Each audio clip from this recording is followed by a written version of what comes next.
banyak. Orang-orang yang agamanya rusak, dunianya rusak. Maka supaya kedua hal ini dijaga oleh Allah Ta'ala, maka hendaklah kita berusaha untuk didoakan oleh para ulama. Maka boleh kita meminta kepada ustadz atau kiai untuk mendoakan kita. Ya.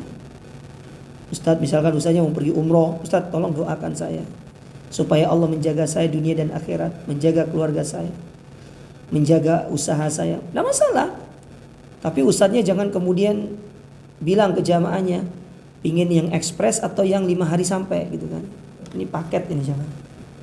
Kalau ekspres 500.000 gitu kan. Ini pakai tarif. Ada yang seperti itu. Antum pernah lihat video tentang jasa berdoa itu kan? Sampai ada paketnya. Ini bukan paket internet. Ya. Ada pilihan paketnya. Dan menjadikan adanya tarif-tarif dalam mendoakan seperti ini bagian daripada perkara yang disebut dengan menjual agama. Doakan saja saudara kita, apa ruginya kita mendoakan saudara kita? Karena mendoakan saudara itu, masyarakat muslimin, itu pada hakikatnya kita sedang mendoakan diri kita sendiri. Dan kita berharap agar doa-doa kita dikabulkan oleh Allah. Nah, kalau bisa doakan. Dengar saudara kita kepingin A, doakan ya Allah semoga saudara saya dimudahkan. Dengar saudara kita kepingin B, semoga Allah mudahkan. Itu tandanya kita sedang mendoakan diri kita sendiri. Banyak orang keliru dalam masalah ini. Dikira mendoakan orang lain itu tidak ada manfaat bagi kita. Tidak. Ya, oleh karenanya Nabi SAW pernah mengatakan, ketika menyebutkan tentang orang yang mendoakan saudaranya dalam kondisi saudaranya tidak tahu, lalu Nabi mengatakan, dan malaikat yang mendengarkan kita mendoakan saudara kita, dia akan berkata, walaka bimithil, dan engkau akan mendapatkan yang serupa dengan apa yang kau doakan kepadanya. Subhanallah. Maka jangan pernah merasa rugi karena kita mendoakan saudara kita. Kemudian Allah berfirman dalam surat Al-Baqarah pada ayat yang ke-257. Dalam surat Al-Baqarah pada ayat yang ke-257. Kata Allah Subhanahu wa taala, Allahu waliyul ladzina amanu. Dialah Allah penolong bagi orang-orang beriman. Perhatikan ayat ini. Maka orang beriman mencari penolong itu cukup kepada Allah, bukan kepada jimat, bukan kepada dukun, bukan datang ke orang pintar. Allah sebagai penolongnya, Allah sebagai penjaga, Allah yang menolong kita kemanapun kita berada, dimanapun kita berada, kemanapun kita hendak pergi. Allah sebagai penjaga dan penolong kita. Makanya Nabi SAW mengajarkan kepada kita, setiap kita mau pergi kemanapun, kita disuruh untuk berdoa. Karena berdoa itu adalah bagian daripada kita meminta agar Allah menjaga kita. Bagaimana kemudian Allah akan menjaga kita sementara kita tidak minta agar Allah menjaga kita? Kan begitu. Tapi kan Allah Maha Tahu, Ustaz. Iya benar, Allah Maha Tahu. Cuma berdoa itu sebagai wujud benar-benar kita itu butuh kepada Allah Ta'ala. Sebagai wujud kita mengakui diri kita hamba yang lemah dan butuh kepada pertolongan dan bantuan Allah. Itu manfaat dari doa itu. Jadi doa itu sebagaimana kata para ulama, itu adalah perwujudan kita di hadapan Allah untuk menunjukkan kita ini benar-benar hamba yang lemah. Kita butuh kepada Allah Subhanahu wa taala yang senantiasa melindungi kita. Yukhrijuhum minadh-dhulumat ilan nur.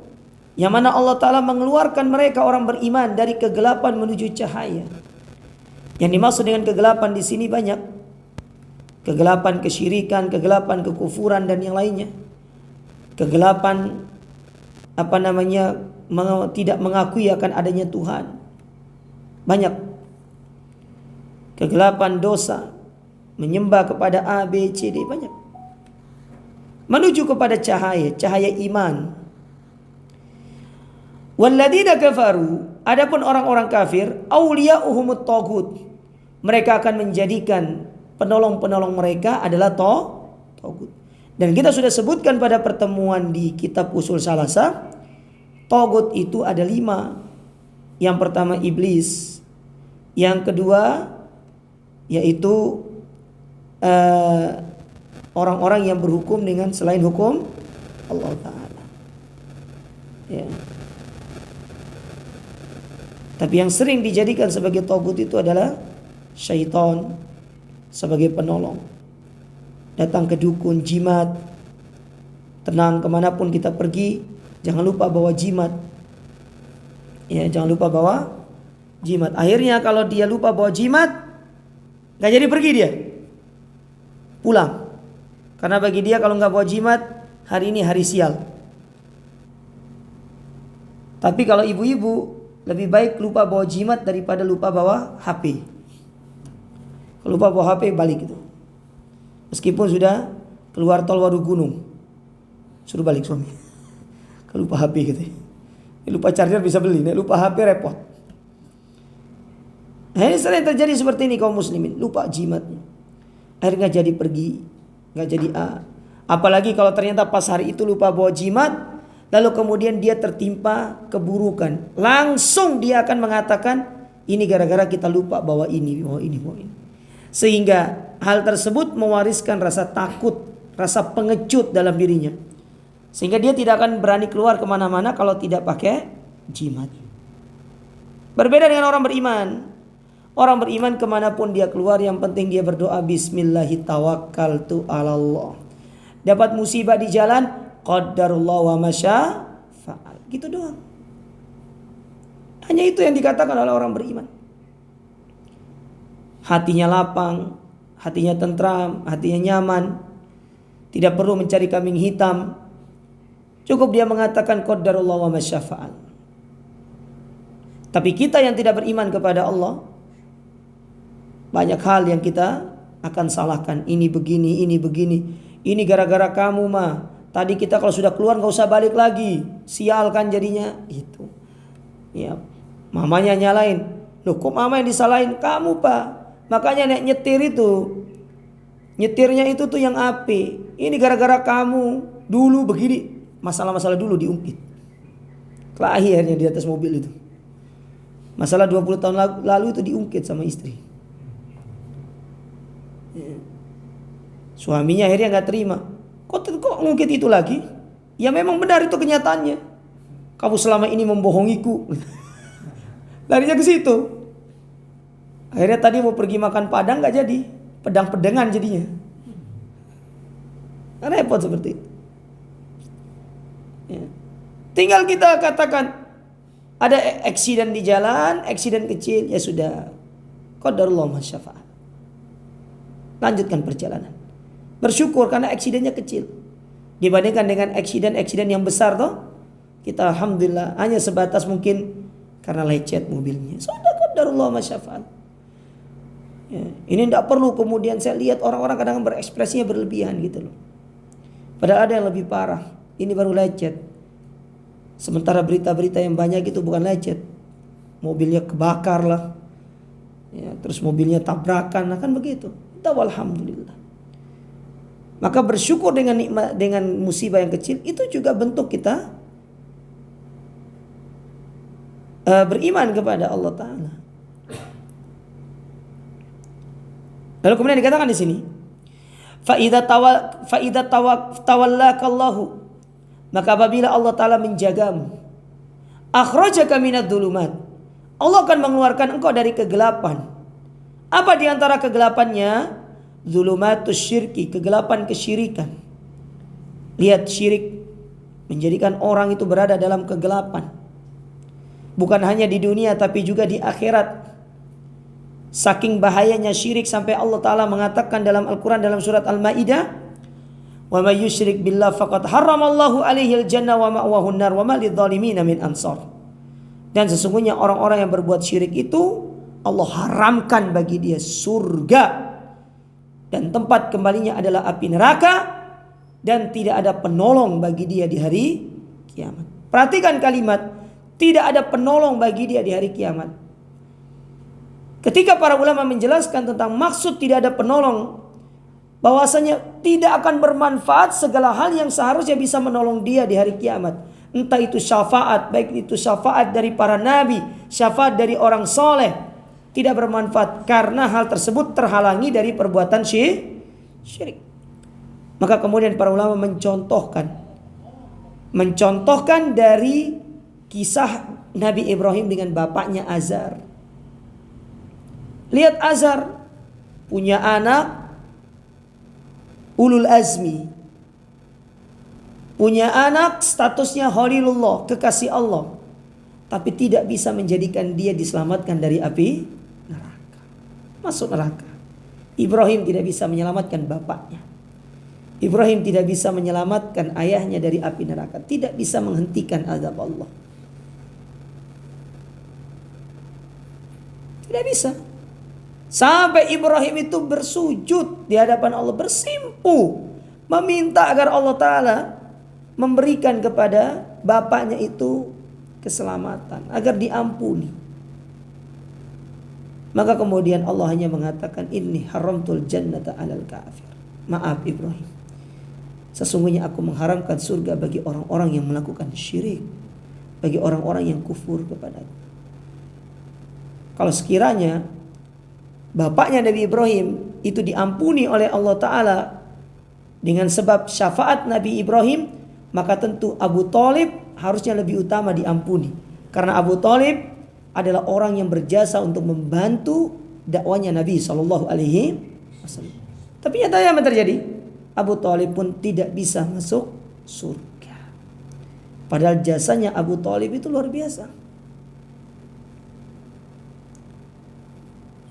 Bapaknya Ibrahim itu menyuruh Ibrahim berhenti untuk tidak berdakwah kepada dia, untuk tidak lagi menasihati. La arjumannak, aku akan merajam engkau, aku akan menyiksa engkau kalau kamu tidak mau berhenti. Sedangkan Abu Thalib menolong Nabi SAW. Tapi karena Abu Thalib tidak mau masuk Islam, dia tetap kekeh di atas kesyirikannya. Padahal dia mengakui tentang kebenaran agamanya Nabi Muhammad SAW. Sehingga dia pernah membuat syair. Dalam syairnya dia mengatakan, wa alimtu anna dina Muhammadin khaira adyanil bariyah dina. Demi Allah, aku mengakui agama yang dibawa keponakanku sebagai agama yang paling benar dari agama-agama yang pernah aku dapati. Falaulal malamatu walal masabbatu, kalau bukan karena takut dicaci, dimaki, dicela, lawajadtani bidzaka samha mubina. Niscaya engkau akan mendapatiku masuk ke dalam agama tersebut. Abu Thalib mengakui kebenaran agama Nabi, mengakui tentang risalah dibawa oleh Nabi, disampaikan hidayah, dia tidak mau. Padahal menolong Nabi SAW. Namun demikianlah, Allah memiliki hukum yang tegas. Hukum Allah Ta'ala tegas. Bukan seperti hukum di dunia, hukum manusia. Yang bersalah dibebaskan, yang tidak bersalah tetap divonis hukuman 4,5 tahun lagi. Ya, kasihan. Ya, kan begitu. Allah Ta'ala dengan keadilannya, yang bersalah dihukum sesuai dengan tingkat kesalahannya, sedangkan yang tidak bersalah dimasukkan dia ke dalam surga, diampuni dosa-dosanya. Itulah Allah Subhanahu wa Ta'ala. Demikian pula menyelamatkan kita dari kegelapan kekufuran. Ya, kegelapan kekufuran. Demikian kegelapan wasyukuk, yaitu keraguan-raguan, syubhat. Banyak syubhat-syubhat yang terjadi di negara kita ini, terutama di kehidupan kita sekarang ini. Digitalisasi berkembang, itu banyak mudaratnya. Di antaranya dengan perkembangan digitalisasi ini, mereka itu dengan mudah menyebarkan syubhat-syubhatnya di tengah-tengah umat.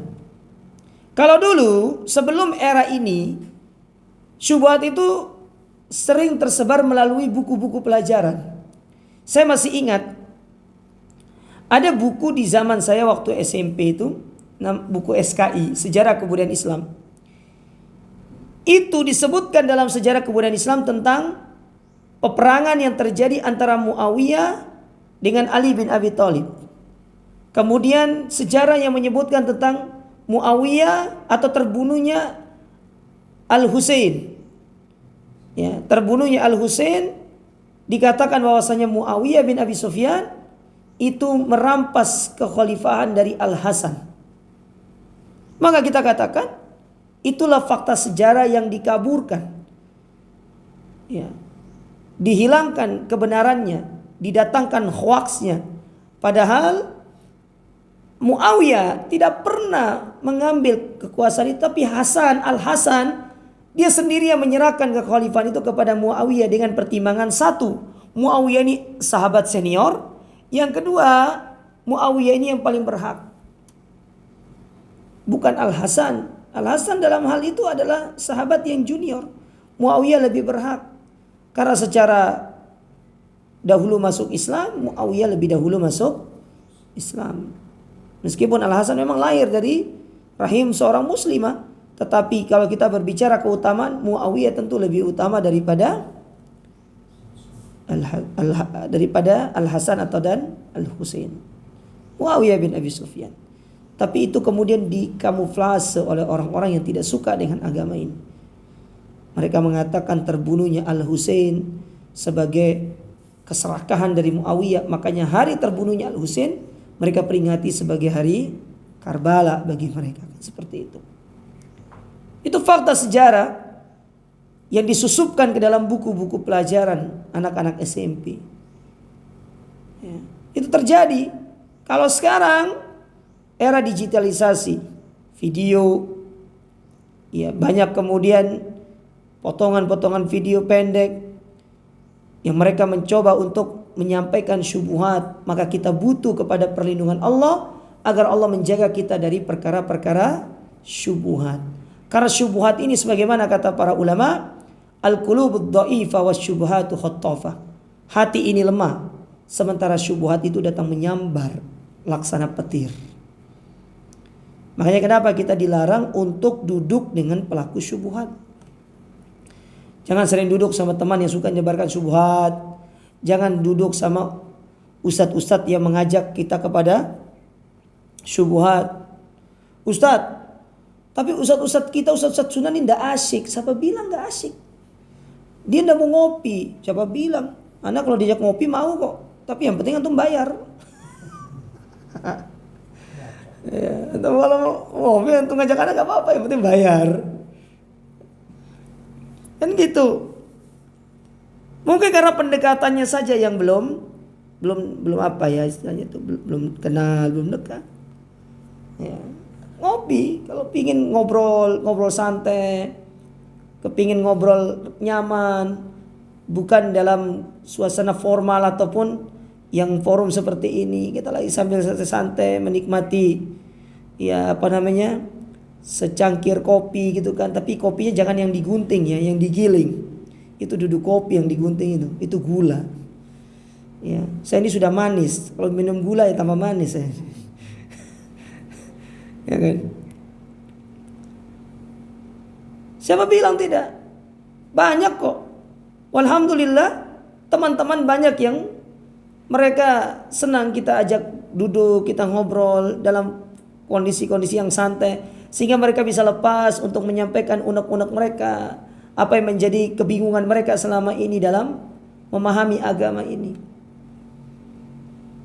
Ya kan seperti itu. Makanya Ahlus Sunnah itu sebenarnya santai. Ahlus Sunnah itu orangnya santai. Kita mah kalau diajak, ayo berangkat. Kalau tidak diajak, ya nyusul. Moksor deh. Tidak diajak ya nyusul. Taib. Wal ilhad. Demikian pula kegelapan dari ilhad. Ilhad itu ateis. Tidak percaya dengan adanya Tuhan. Ini sering terjadi dalam dunia filsafat. Mahasiswa-mahasiswa yang kuliah di fakultas filsafat itu, fakultas teologi, tapi jurusannya filsafat. Saya sering mendapati beberapa mahasiswa yang jurusan filsafat itu, mereka ragu dengan Allah Ta'ala. tidak percaya dengan Allah. Bagaimana mereka tidak ragu dengan Allah? Wong teori-teori yang mereka pelajari setiap hari itu adalah teori-teori yang bersumber dari orang-orang yang tidak kenal Tuhan. Mereka mengambil ilmu-ilmu filsafat itu dari orang-orang yang tidak mengenal Tuhan. Kan inti dari ilmu filsafat, sebagai mana yang pernah saya pelajari ya, karena saya juga mau tidak mau ada satu mata kuliah waktu itu terkait masalah filsafat, mau harus diambil.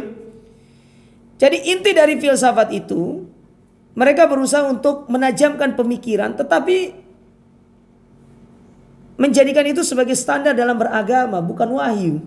Sehingga apa yang menjadi perkataan Allah dan Rasulnya harus ditimbang dulu dengan ilmu filsafat itu. Kalau apa yang disampaikan oleh Allah Ta'ala dan Rasulnya itu tidak sesuai dengan cara mereka berpikir, mereka akan menolak. Ya, mereka akan menolak. Karena yang mereka kedepankan itu adalah kemampuan mereka menalar satu masalah dengan akal mereka. Makanya mereka menuhankan akal. Ya. Oleh karena itu Ali bin Abi Thalib membantah hal ini dengan mengatakan kalau agama itu dengan akal, maka banyak hal yang sangat tidak masuk akal tapi kita melakukannya. Contoh, kenapa tatkala kita batal sholat, tidak mengulang dari rakaat yang kita batal saja. Ya. Tidak kita mengulang dari rakaat yang kita batal saja. Kenapa kita harus mengulang dari awal? Kenapa tatkala kita batal wudunya, keluar angin, kenapa yang tidak dibersihkan hanya tempat keluar angin? Kenapa harus berwudu dari awal? Hal-hal semacam ini kalau kita memikirkan dengan akal itu tidak sampai. Demikianlah syariat. Karena syariat Islam ini menyuruh kita untuk jangan mengedepankan akal. Akal itu sebagai penunjang dalil, bukan sebagai sumber pokok dari kita beragama. Nah, ini yang perlu untuk kita pahami, dan ibu-ibu harus paham masalah-masalah seperti ini, ya.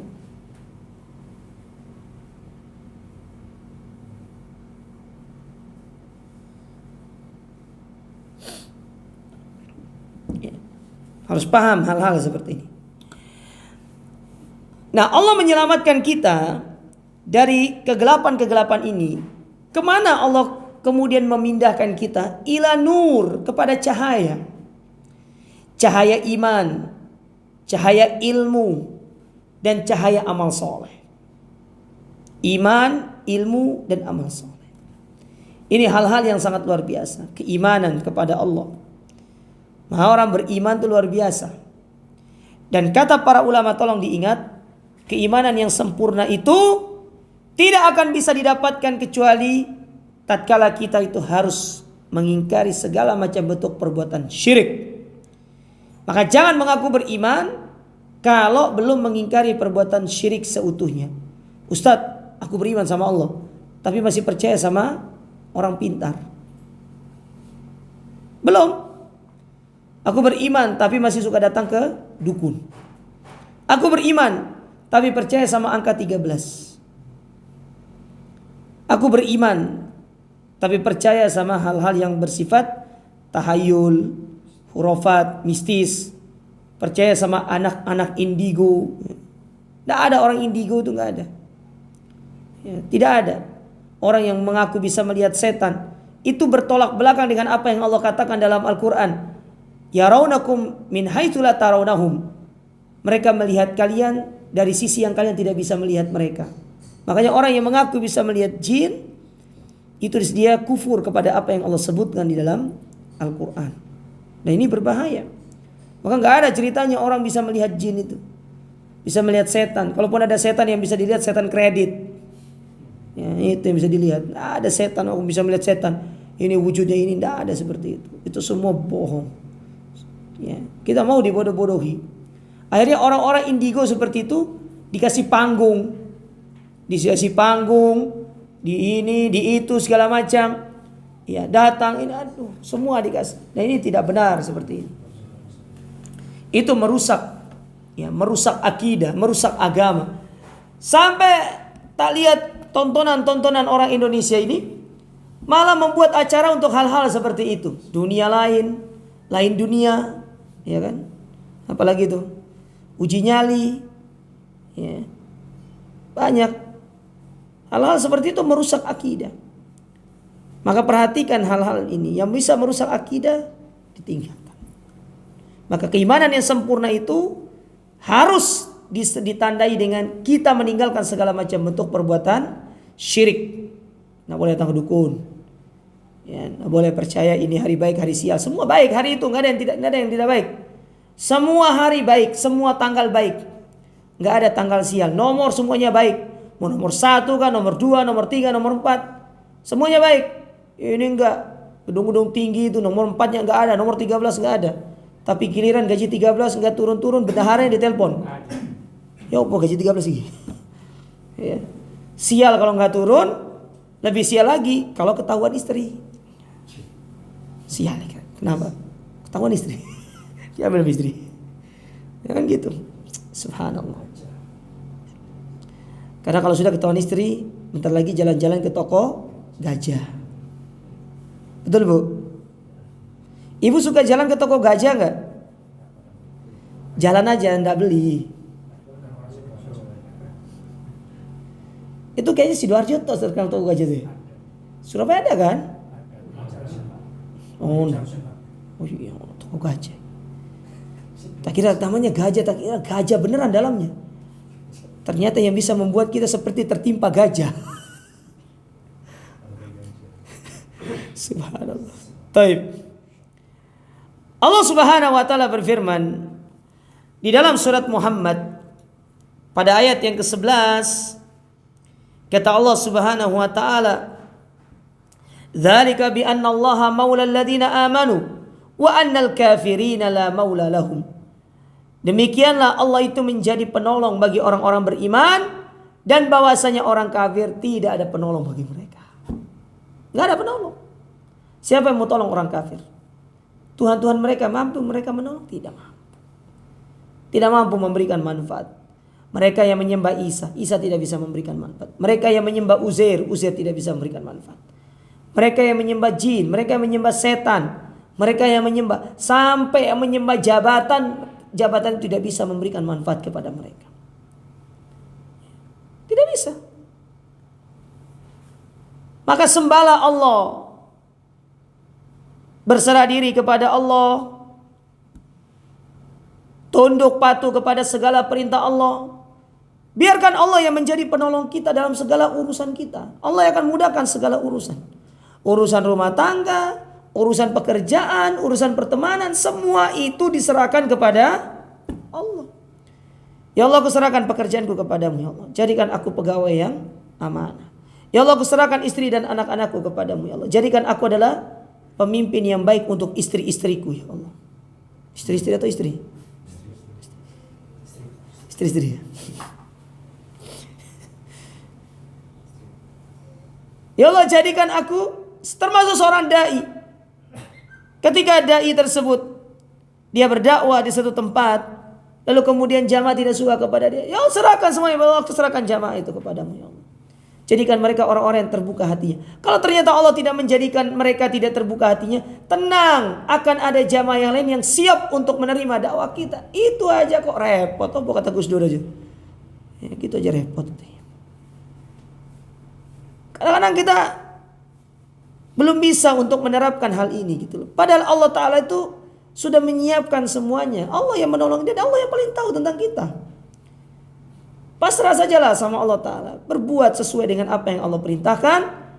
Berpasrah diri kepada Allah sesuai dengan apa yang Allah anjurkan. Itu aja.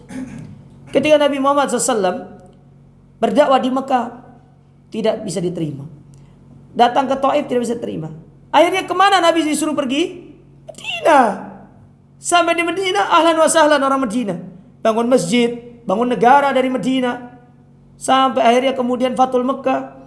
Tersebar Islam kemana-mana, mengalahkan dua imperium besar pada waktu itu kan, Romawi dan Persia, tunduk di bawah mereka-mereka yang dahulunya pengembala kambing.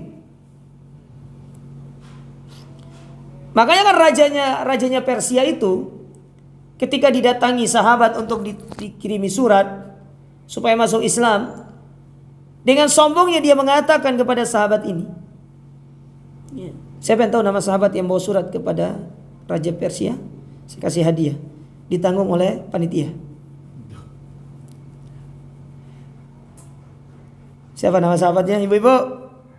Saya kasih waktu 10 detik buat searching. Ibu, siapa nama sahabat? Sahabat yang bawa surat ke Persia. Ayo. Dia pula yang membawa surat ke Romawi. Dan oleh karena itu dia mendapatkan ciuman dari Umar bin Khattab. Dicium kepalanya sama Umar.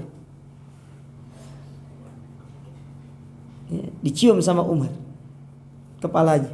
Saking Umar itu luar biasa dengan sahabat ini. Ya, luar biasa. Kok ngeri gitu? Dua gitu. Allah.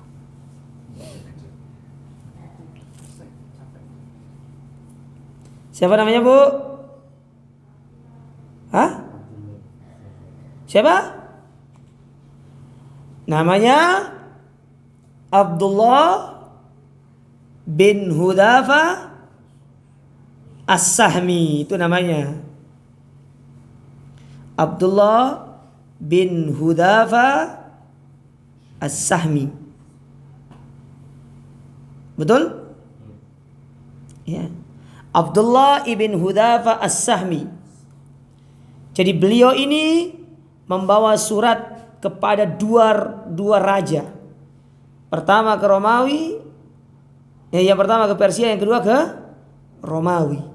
Makanya beliau termasuk orang yang diberikan satu kenikmatan luar biasa bertemu dengan dua pembesar dunia pada waktu itu. Ketika dibawa surat ini diterima oleh Kisra, yaitu rajanya Persia. Dengan sombongnya dia mengatakan, kalian pengembala-pengembala kambing berani datang untuk mendakwai kami.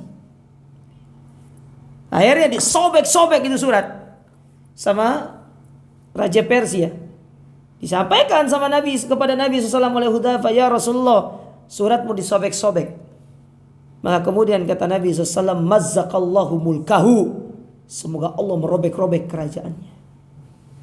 Dan benar, ternyata dia tewas di tangan anak kandungnya sendiri. Karena anaknya itu kepingin jadi raja. Dibunuh bapaknya. Ini salah satunya karena doa Nabi SAW. Nah, coba lihat. Apa itu? Orombe. Orang intermezzo. Coba lihat di situ. Bagaimana kemudian dari Medina lahirlah para pejuang-pejuang Islam yang bisa menaklukkan dunia. Allah siapkan seperti itu balasan bagi Nabi SAW. Jadi tidak usah khawatir gitu loh. Allah selalu menjadi penolong kita. Makanya berserah dirilah kepada Allah. Ingat ayat ini. Dzalika bi annallaha maula alladzina amanu wa annal kafirina la maula lahum. Orang kafir itu tidak ada penolongnya. Tapi orang beriman, dia harus selalu yakin bahwasanya dia akan pasti ditolong oleh Allah Subhanahu wa ta'ala. Kemudian di bawahnya, fa idza tawallakallah, maka tatkala Allah Subhanahu wa ta'ala sudah menjagamu. Bagaimana cara Allah menjagamu? Biri ayatihi, dengan perhatiannya. Wa taufiqihi, dengan taufiknya. Wa hidayatihi, dengan hidayahnya. Allah kasih hidayah kepada kita. Allah kasih taufiknya kepada kita. Allah kasih hidayah untuk mengikuti kebenaran. Allah kasih hidayah untuk kita berjalan di atas jalan yang hak, berjalan di atas sunnah. Bahkan penjagaan Allah kepada kita sampai kita meninggal dunia. Tidak cukup Allah Ta'ala menjaga kita di dunia. Kata Syekh, fi dunia wa fil akhirah. Allah jaga kita di dunia dan di akhirat. Dari mana perhitungan penjagaan Allah di akhirat? Disebutkan oleh para ulama. Penjagaan Allah kepada manusia di akhirat dimulai dari saat dia sakaratul maut. Bagaimana Allah menjaga dia dalam kondisi sakaratul maut? Dia akan mampu untuk mengucapkan kalimat la ilaha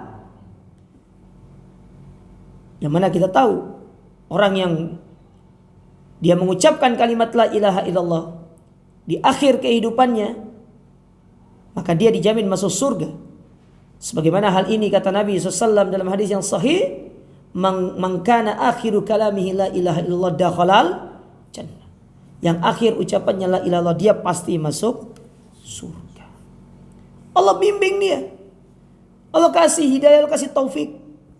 Sudah gitu ruhnya keluar dari jasadnya dengan mudah. Ruh keluar dari jasadnya dengan begitu santainya. Belum lagi nanti pengurusan jenazahnya dipermudah. Banyak yang akan mensolatkan dia. Yang mana kita tahu bahwasanya tatkala seorang kaum muslimin disolati dengan jumlah yang sangat banyak, itu menunjukkan dia mendapatkan kebaikan di dalam meninggalnya. Kan begitu? Betul kan? Ya, kan seperti itu. Belum di alam kuburnya, dia masuk ke dalam firman Allah Subhanahu wa taala. Kata Allah Subhanahu wa taala, "Wa may ya'mal minas salihat wa huwa mu'min." Afwan. Sebentar, saya ingat ayatnya dulu. Saya lupa ayatnya ya, subhanallah.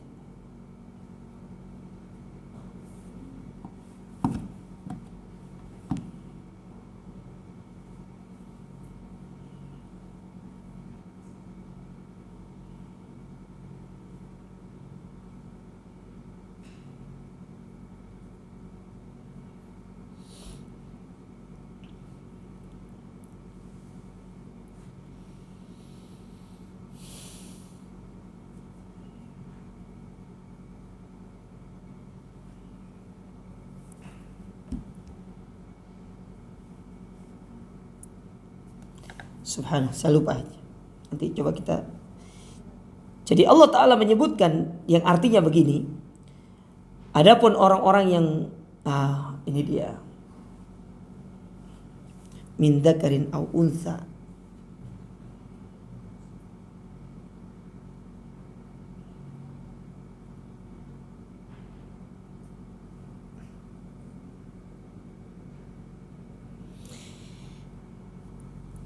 ya, dalam surat An-Nahl ayat 97.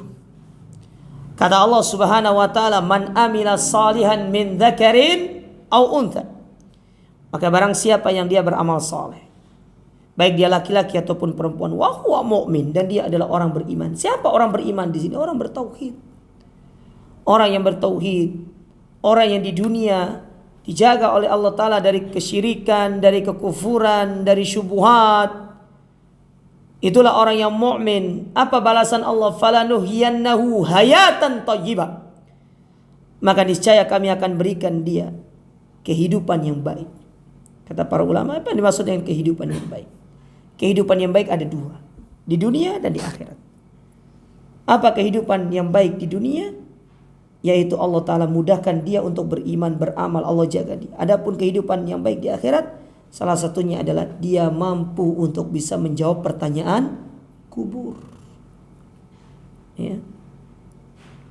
Itu bentuk penjagaan Allah. Berbeda dengan mereka-mereka yang kufur di dunia, mereka syirik kepada Allah. Tatkala mereka masuk ke dalam kuburan, mereka bertemu malaikat Munkar dan Nakir, maka kemudian mereka ditanya. Kata Nabi SAW menggambarkan mereka yang selama di dunia mereka kufur, mereka nifak.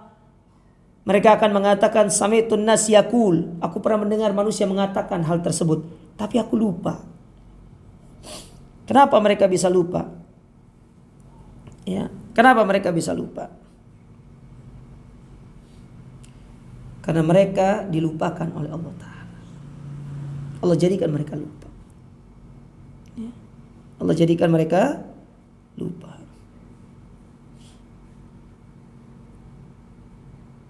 Allah jadikan mereka lupa. Dan bagi Allah Ta'ala mudah. Tidak apa-apa, bawa contekan masuk ke dalam kubur terserah. Atau hafal di luar kepala di dunia. Tapi ketika masuk di alam kubur, saya sering sampaikan ini di beberapa pengajian, pertanyaannya gampang. Man rabbuka wa man nabiyuka wa madinuka. Tapi kalau sudah ketemu sama malaikat Munkar dan Nakir sebagai penguji, ini lebih berat daripada kita sidang disertasi. lebih berat daripada kita sedang melakukan ujian untuk meraih gelar guru besar. Salah dikit, fatal. Pertanyaannya gampang. Sekarang nih, Bapak Ibu tanya ke anak-anak jenengan yang TK. Nah, siapa Tuhanmu? Allah. Agamamu apa? Islam. Siapa nama nabimu? Muhammad. Gampang. Orang kafir ditanya bisa jawab. Tapi tidak dengan di alam kubur. Suasana yang mencekam. Ya. Suasana yang mencekam. Oleh karenanya dalam ayat yang lain dalam surat Ibrahim, Allah Subhanahu wa taala mengatakan yusabbitullahu alladhina amanu bil qauli tsabit fil hayatid dunya wa fil akhirah. Kami akan kokohkan ucapan orang-orang yang beriman dengan perkataan yang sabit di dunia dan di akhirat. Di dunia apa perkataan sabit? Istiqomah. Sedangkan di akhirat, sebagian besar para ulama tafsir ketika menyebutkan dalam hal ini, di antara apa disampaikan oleh Thaha bin Asyur, mereka mengatakan itulah bantuan Allah kepada orang beriman untuk bisa menjawab pertanyaan. Itu bentuk penjagaan Allah. Makanya kenapa kita butuh penjagaan Allah Subhanahu wa taala? Agar Allah menjaga kita di dua tempat, dunia dan akhirat. Bukan kaleng-kaleng penjagaan Allah taala.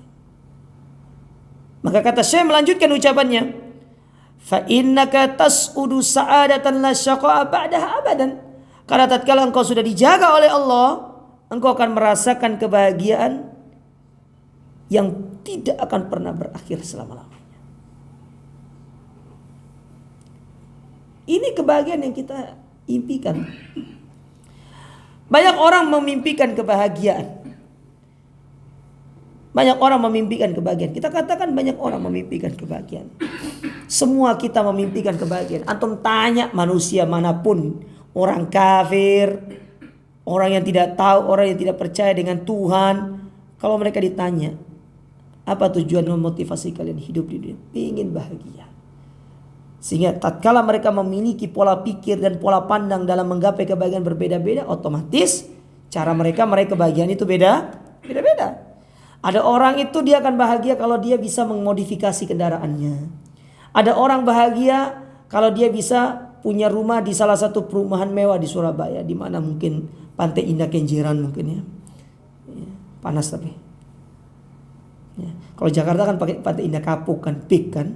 Kalau di Surabaya juga ada pik Pantai Indah Kenjeran. Pantai Indah Kenjeran. Coba dari Kenjeran sini, Bu Ibu. Nggak ada dari Kenjeran. Ya. Tidak ada dari Kenjeran ya. Ya.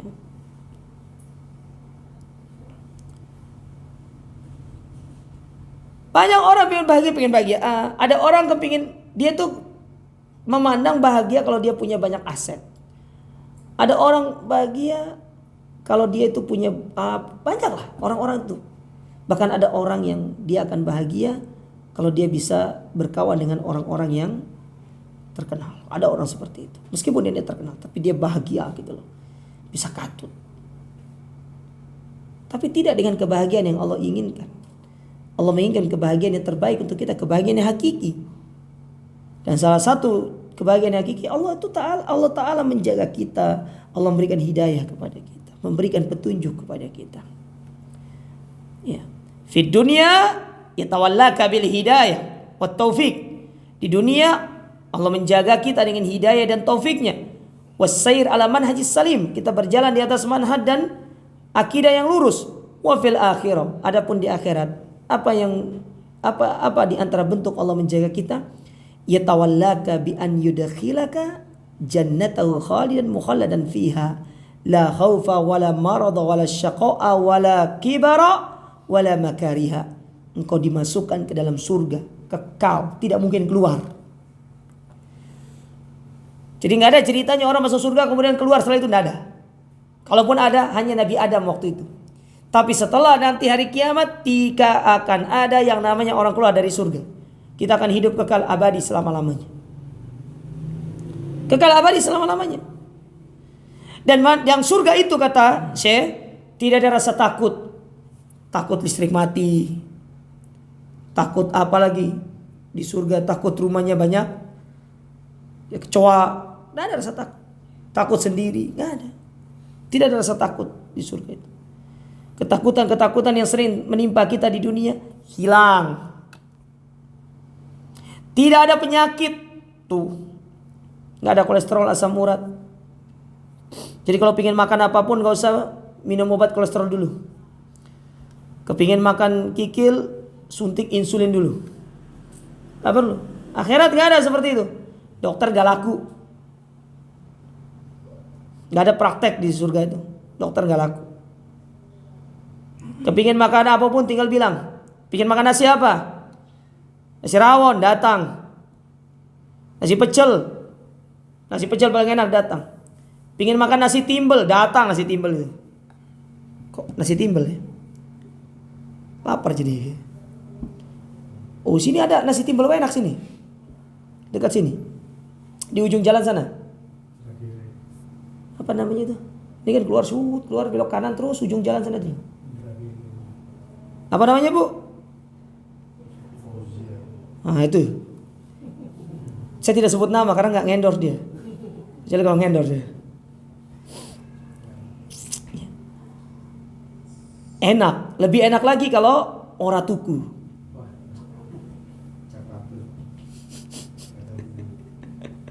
Jadi ora tuku gitu ya.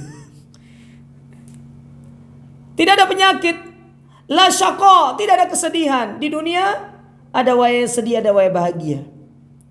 Tapi di surga tidak ada. Wala kibara, tidak ada kesombongan.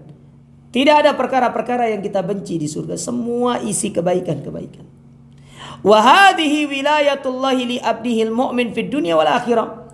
Inilah bentuk penjagaan Allah Ta'ala kepada hambanya yang beriman baik di dunia maupun di akhirat. Qala Ibnu Qayyim, maka berkata Ibnu Qayyim, idza tawallahu ya imru'un dunal wara tawallahu al-adim sya'n. Apabila tidak ada orang yang akan menjagamu, tidak apa-apa, ada Allah Ta'ala yang akan menjagamu. Tidak usah khawatir. Kita kadang-kadang ya, kira-kira nanti khawatir siapa akan jaga. Ini tidak perlu khawatir. Allah yang akan menjaga kita. Karena pada hakikatnya semua manusia di dunia ini semua berada dalam penjagaan Allah. Anak dijaga orang tuanya, istri dijaga suaminya, suami itu pun dijaga oleh Allah. Dijaga oleh Allah. Allah yang menjaga kita. Nah ini maksud dari ucapan Syekh, an yatawallaka fid dunya wal akhirah. Allah akan menjagamu di dunia dan di akhirat. Sudah ada gambaran Bu bentuk penjagaan Allah dunia akhirat Bu? Jadi gimana cara Allah menjaga kita di dunia? Hidayah, taufik. Sedangkan di akhirat Allah memasukkan kita ke dalam surga. Paham ibu-ibu? Mana suara ibu-ibu ini? Jangan tidur lo ya.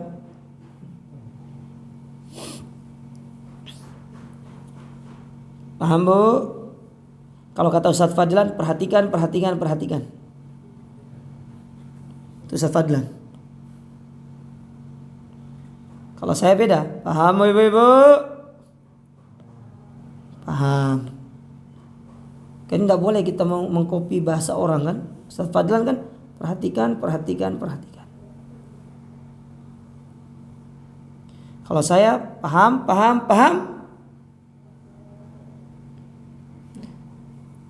Kok kepokso gitu?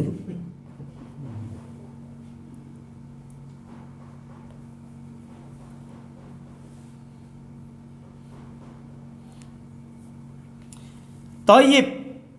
Sekarang kita pindah ke ucapan Syekh berikutnya. Kemudian Syekh mengatakan di dalam ucapan beliau, kata Syekh Muhammad bin Abdul Wahhab, wa an yaj'alaka mubarakan aina ma kunta. Dan semoga Allah menjadikan engkau sebagai sebab keberkahan dimanapun engkau berada. Semoga Allah Ta'ala menjadikan engkau sebagai sebab pembawa keberkahan dimanapun engkau berada. Ya, dimanapun engkau berada. Ucapan ini seperti apa disampaikan oleh Nabi Isa.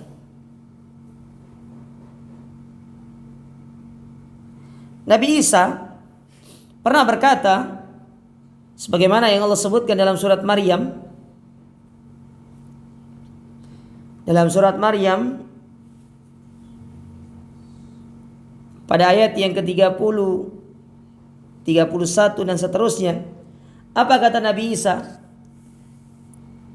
ketika masih kecil? Ketika Nabi Isa masih kecil. Allah katakan ketika Maryam ditanya, ini anak siapa? Fa'asyarat ilaih. Maka kemudian Maryam memberi isyarat untuk bertanya kepada anak ini, maksudnya kepada Isa. Maka mereka bertanya, mereka berkata, kaifa nukallimu man kana fil mahdi sabiyya? Bagaimana kami akan berbicara dengan anak kecil yang masih dalam sabiyya, masih dalam ayunanmu, masih dalam gendonganmu? Maka kemudian Nabi Isa berkata, nah ini diantara anak kecil yang bisa berkata. Jadi kan anak kecil itu ada 3 anak kecil yang bisa berkata, bisa ngomong ketika dia masih kecil. Yang pertama Nabi Isa, dan yang kedua yaitu anak tukang sisirnya Fir'aun. Anak tukang sisir dari putrinya Fir'aun. Ketika dia akan loncat ke dalam api, anak itu berkata kepada ibunya, apa yang buatmu ragu? Loncat. Jadi menguatkan ibunya untuk memilih apa yang telah Allah dan Rasulnya, apa yang Allah takdirkan untuk dia. Nah satunya coba cari nanti. Hah? Coba cari nanti satunya. Bulan depan saya tanya, dapat hadiah dari tuan rumah. Ini apa nih? Jahir.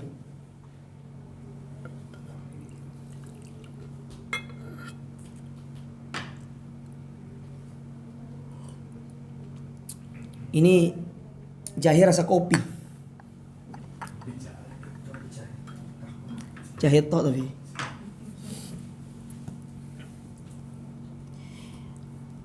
Maka kemudian Nabi Isa berkata, qala inni Abdullah, sesungguhnya aku ini adalah hamba Allah.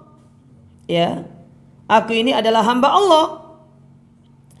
Ataniyal kitab, aku diberikan kitab, yaitu Injil.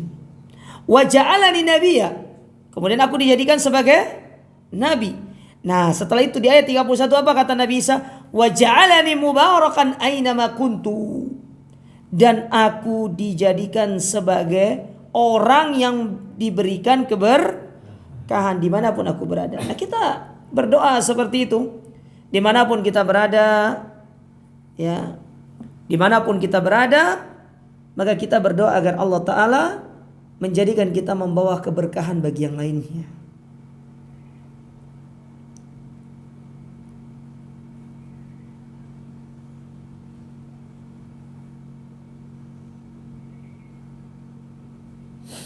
Ya. Jadi didoakan kita membawakan keberkahan. Ahlus sunnah itu membawa keberkahan. Tidaklah ahlus sunnah berada dalam satu negeri pasti dia membawa keberkahan, dan itu sesuatu hal yang tidak bisa diingkari. Coba lihat ya, kita berkaca dari Saudi. Ketika Saudi memilih untuk menjalankan roda pemerintahan dengan mengikuti ahlus sunnah, Allah jadikan Saudi itu negara yang berkah. Padahal kita pikir apa sih sumber dayanya Saudi itu coba, secara sumber daya alam. Minyak doang tuh. Indonesia ada minyaknya nggak? Wah, Banyak. Bukan hanya minyak, gas, minyak, apalagi batu bara, ya, pertanian, perikanan.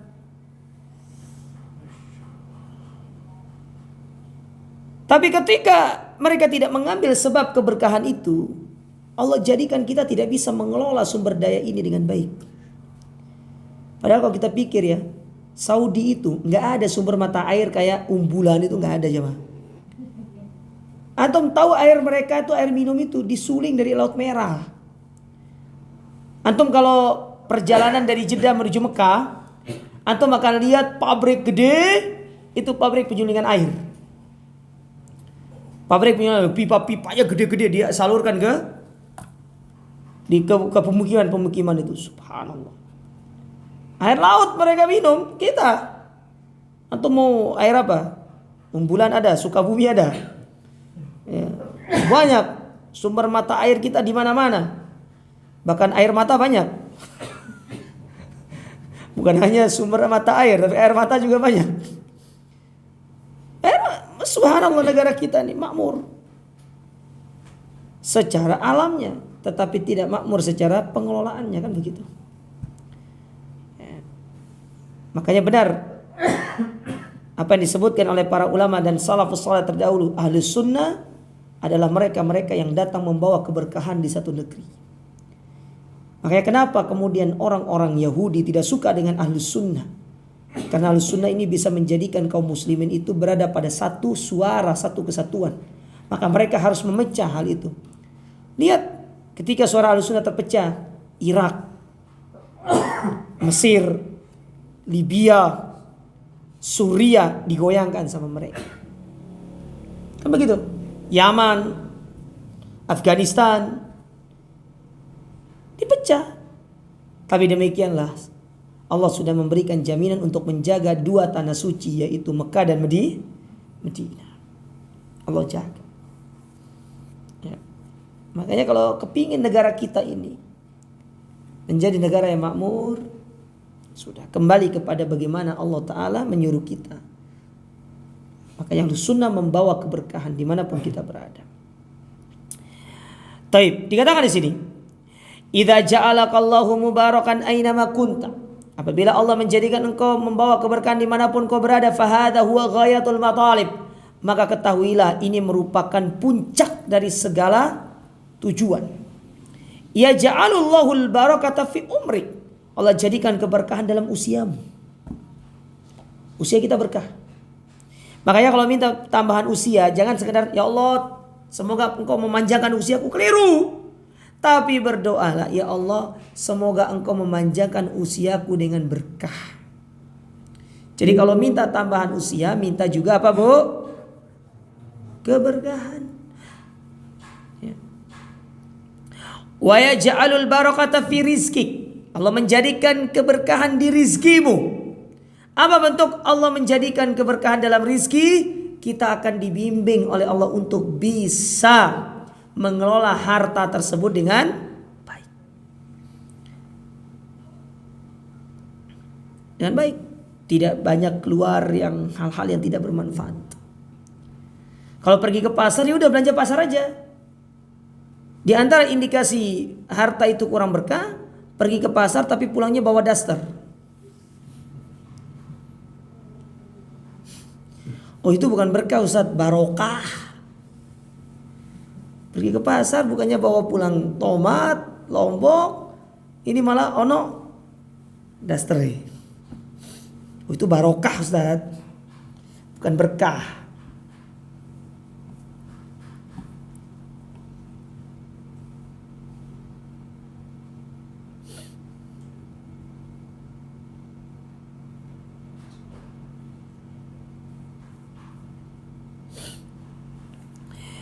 Wa yaj'alul barakata fi dzurriyyatik. Allah menjadikan keberkahan dalam keturunanmu. Keturunan-keturunan yang soleh dan soleha. Generasi-generasi anak-anak yang hafal Quran. Satu kadang-kadang bingung ya. Saya kemarin hari apa tuh ya? Saya lupa. Hari Kamis ya. Kamis. Rebo. Hari Rebo Rabu kemarin saya tuh diminta oleh sekumpulan wali murid, mak-mak, untuk ngisi kajian bertemakan parenting. Sebenarnya saya tuh tidak punya fashion di situ. Coba saya ingin sampaikan beberapa poin.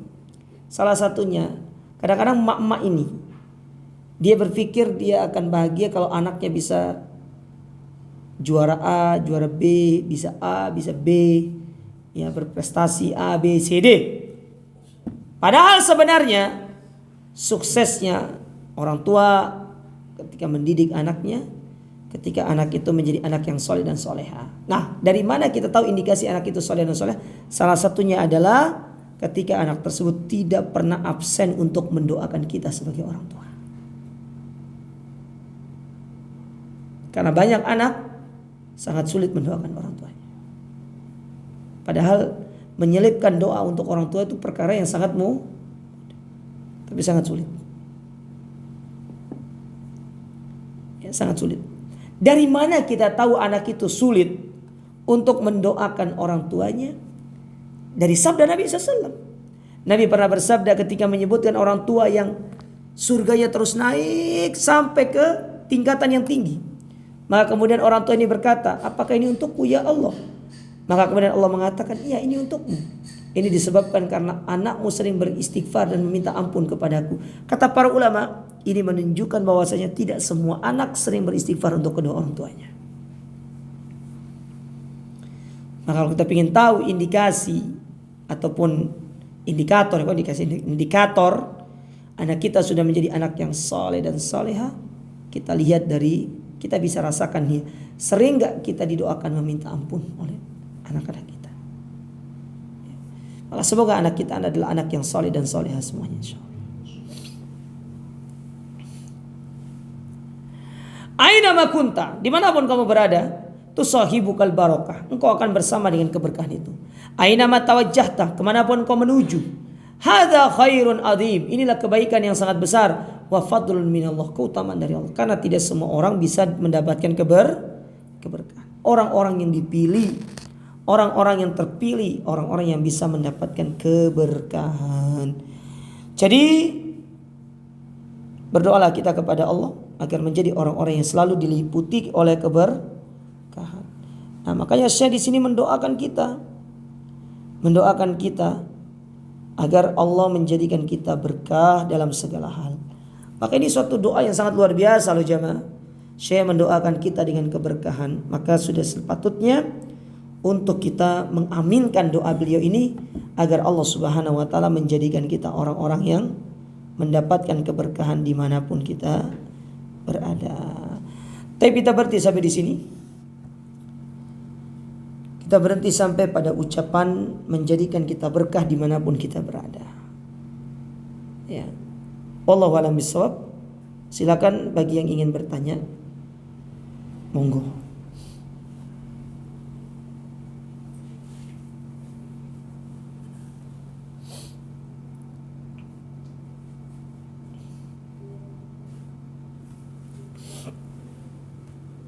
Silakan ibu-ibu.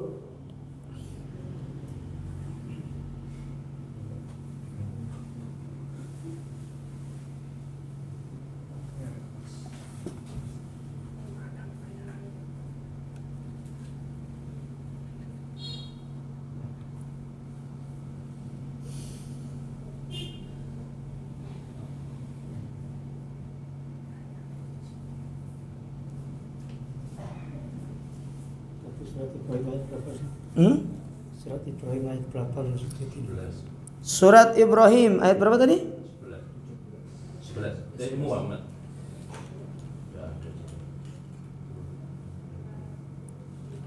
Ayat 30 berapa tadi itu? Ya 27. Surat Ibrahim ayat 27.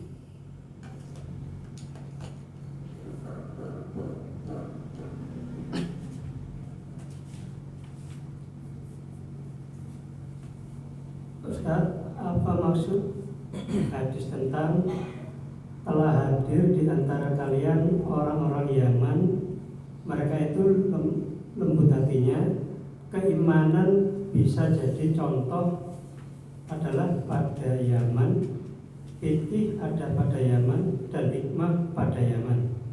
Karena teman-teman saya itu pecinta Habib dari Yaman dan memegang pakai dalil hadis ini.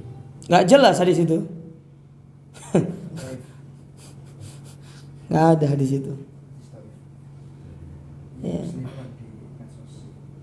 Nah, itu hadis yang dhaif. Ya. Ini biasanya hadis pecinta habaib. Tidak ada hadis itu. Ya, perhatikan masalah hadis. Ya. Tidak ada hadis tersebut. Wallahu a'lam bissawab. Ada lagi ibu-ibu?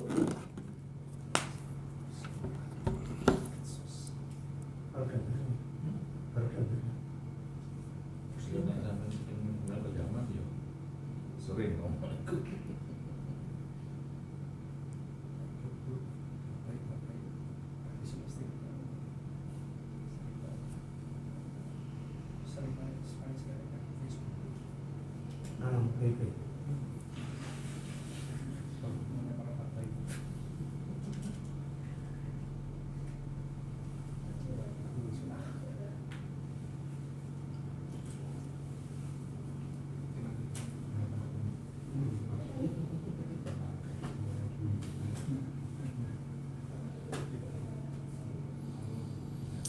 Tapi kalau tidak ada pertanyaan, kita cukupkan sampai di sini.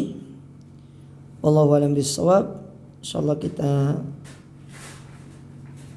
lanjutkan pada pertemuan berikutnya. Aku qouli hadza subhanakallahumma rabbana bihamdika asyhadu an la ilaha illa anta astaghfiruka wa atubu ilaik. Jangan lupa ibu-ibu ajak saudara-saudarinya, ajak teman-teman yang lain. Kita belajar bersama-sama. Wassalamualaikum warahmatullahi wabarakatuh.